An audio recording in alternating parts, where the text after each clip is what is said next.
Bu əsla artıq yeri olmayan bir söhbət.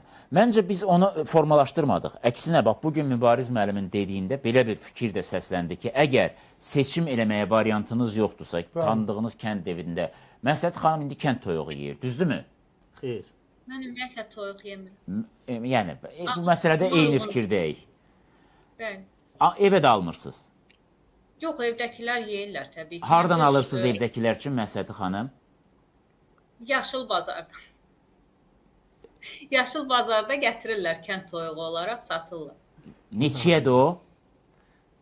Qiymətləri fərqli olur ölçüsünə görə, çəkisinə görə Reallıq təbii. məsələsi biraz əvvəl üzr istəyirəm Məsləhət xanım. Qeyd etsək də ki, kəndli, inamlı deyil, almayaq, amma alırıq.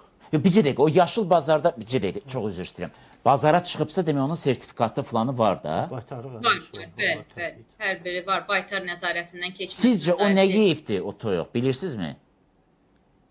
Təbii ki, təbii qidalanır mövsümünə uyğun, amma qış mövsümündə təbii otla qidalana bilmədiyi kimi elə broilerlə verilənlər yemlərlə də qidalana bilir.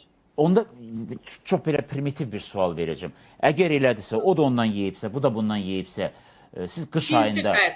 Cinsi fərqlidir sadəcə olaraq. Bəziləri bəlkə də xoşlayır broilerin daha çox ətli olmasını, bəziləri də xoşlamır. İndi mən bir şey deyim. Mən Məsləhət xanıma təşəkkür edeyim. Biz minnətdaram, bizə vaxt ayırdı.